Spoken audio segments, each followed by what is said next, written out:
Hello students, myself Dr. Vikas. Welcome to US Foundation. पिछले classes में मैंने viruses के बारे में बताया था, तो बहुत सारे स्टूडेंट्स ने ये क्यूरी किया था कि सर आप बायोलॉजी में भी बैक्टीरिया पे भी एक क्लास लीजिए sir, starting from the base. तो आज मैं बैक्टीरिया पे कुछ डिस्कस करने जा रहा हूँ जो कि बहुत ही बेसिक है। बेसिकली सबसे पहले माइक्रोबायोलॉजिस्ट, फादर ऑफ माइक्रोबायोलॉजिस्ट जिसको बोलते हैं वो है ल्यूवेनहॉक।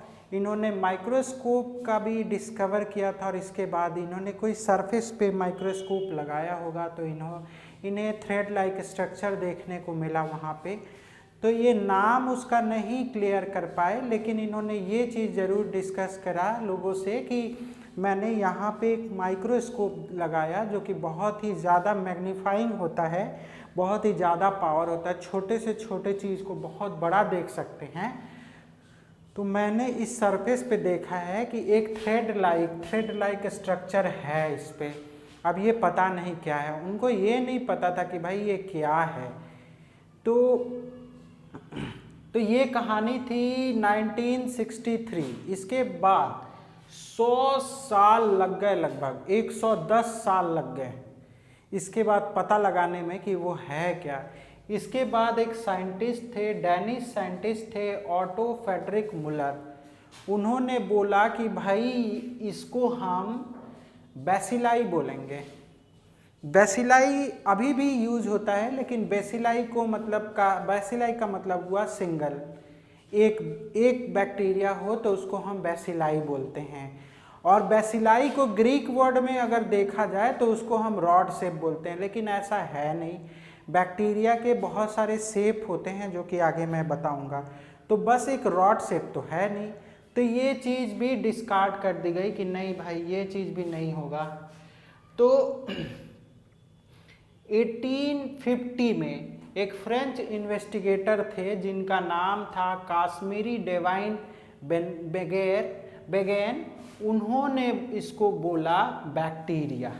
यहाँ से बैक्टीरिया की कहानी स्टार्ट होती है। लगभग स्टार्ट हुई थी 1963 में, लेकिन एक्चुअली 1850 में इसको फ्रेंच इन्वेस्टिगेटर ने इसको नाम दिया इसका बैक्टीरिया। बोला कि ये भाई बैक्टीरिया है। अब क्लियर अभी भी नहीं था क्योंकि बैक्टीरिया का मतलब ही बैसिलाई या ये होता है, लेकिन बेसिकली हम लोगों ने यहाँ से जान लिया कि चलो ये एक बैक्टीरिया है जो कि रहता है हमारे लाइफ में, एग्जिस्टेंस है इसका। अब क्या हुआ कि इसको देखे तो इसका कुछ फीचर्स हम आपको इसके बारे में बताते हैं कि क्या क्या फीचर्स होता है। तो एक होता है सिंगल सेल ऑर्गेनिल्स, मतलब कि ये सिंगल होता है, मल्टी सेलुलर नहीं, सिंगल। और वेरी स्मॉल, बहुत छोटा होता है। इसको हम माइक्रोस्कोप नेकेड आई से नहीं देख सकते हैं, खुली आंखों से हम इसको नहीं देख सकते, इतना छोटा है कि हमको नहीं दिखता है ये चीज़ें।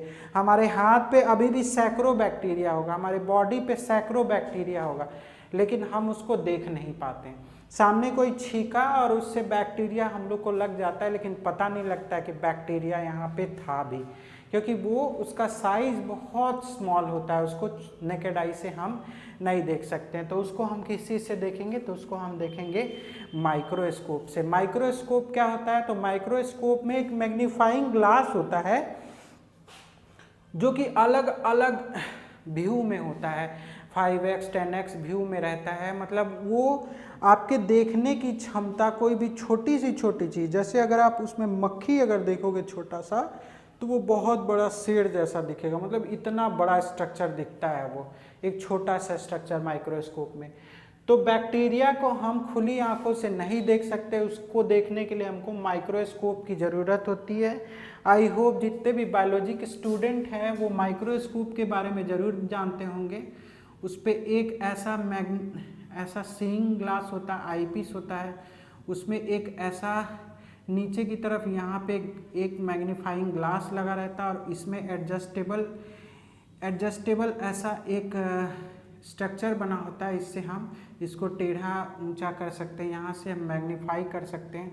और यहाँ पे पेट्री डिश रखने का एक स्टैंड होता है जिस पे हम रख के कोई चीज़ को देखते हैं, और देखते हैं कि वो कितना क्या दिख रहा है माइक्रोस्कोप में, तो माइक्रोस्कोप के बारे में सबको पता होगा, ये है माइक्रोस्कोप, इसी में देखने पे बैक्टीरिया पता चलता है कि बैक्टीरिया है। इसके बाद ये कहीं भी मिल सकता है, कोई भी मटेरियल पे हो सकता है, कोई भी सरफेस पे हो सकता है। इवन दो अभी मैं खड़ा हूँ, मेरे हाथों पे भी बहुत सारा बैक्टीरिया लगा हो, मेरी बॉडी पे भी बहुत सारा बैक्टीरिया लगा हो, लेकिन आप लोगों को वो दिखाई नहीं दे रहा है। तो can be found on most material and surfaces, ये कहीं भी मिल सकता है।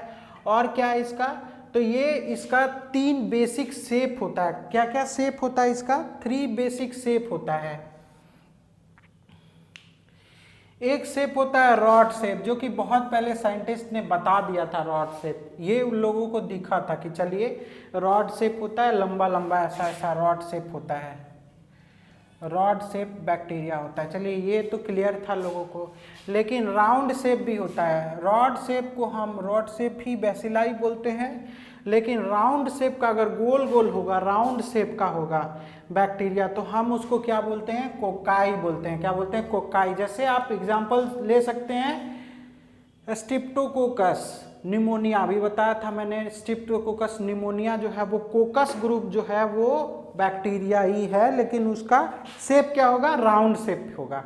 और एक होता है स्पाइरल शेप का, स्पाइरल शेप, ऐसे स्पाइरल शेप होगा। इस शेप का अगर बैक्टीरिया होगा तो वो, तो बेसिकली 3 शेप बैक्टीरिया का होता है। पहला शेप होता है राउंड, पहला शेप होता है रॉड शेप, दूसरा होता है राउंड शेप और तीसरा होता है स्पाइरल शेप। तो बेसिकली 3 टाइप्स ऑफ शेप के बेस पे 3 टाइप्स है। और भी मैं डिटेल क्लासिफिकेशन बैक्टीरिया का फर्दर क्लासेस में डिस्कस करूंगा, लेकिन बेसिकली अभी जाने कि 3 टाइप ऑफ शेप होता है बैक्टीरिया का। इसके बाद एक खास बात, बैक्टीरिया कभी भी साइज में ग्रो नहीं करता है, वो नंबर में ग्रो करता है, नंबर में ग्रो करता है। इसका मतलब क्या हुआ, हम ह्यूमन साइज में ग्रो करते हैं ना, हम पहले एक छोटा सा बच्चा हुआ, इसके बाद वो बड़ा हुआ, एडल्ट पे आके वो बड़ा हुआ, मतलब हम साइज में ग्रो किए, ये छोटे साइज से हम बड़े हुए। लेकिन बैक्टीरिया की खास बात क्या है, ये साइज में ग्रो नहीं करता है, ये नंबर में ग्रो करता है। मतलब ये साइज इतना ही रहेगा, लेकिन ये नंबर बढ़ते जाएगा, ये नंबर बढ़ते जाएगा, ये साइज में ग्रो नहीं करेगा, ये नंबर में ग्रो करते जाएगा। तो अल्टीमेटली क्या होगा, वो एक से एक बन के वो बड़े हो जाते हैं, ज़्यादा मात्रा में हो जाते हैं।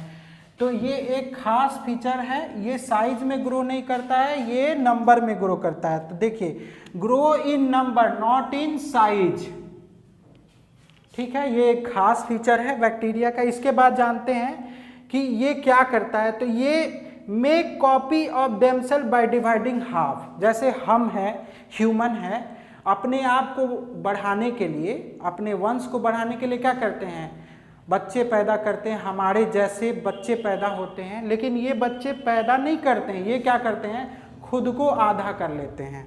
जैसे ये है और इसको ये आधा करके ये फिर 2 हो जाएंगे, ये खुद को आधा करता है। ऐसा नहीं है कि ये एक रिप्रोड्यूस करे, ये खुद को आधा करके अपने साइज को बढ़ा, अपने ग्रोथ को बढ़ा लेता है, अपने जैसा ही एक क्लोन बना लेता है। तो ये एक खास फीचर है। इसके बाद बैक्टीरिया एक लिविंग थिंग है, लिविंग थिंग है। वायरस के बारे में बताया था कि वो लिविंग थिंग्स भी हो सकता है और नॉन लिविंग थिंग्स भी हो सकता है। वायरस के बारे में बताया था मैंने कि अगर वो शरीर के बाहर है तो वो कुछ नहीं है, लिविंग नहीं है, नॉन लिविंग है।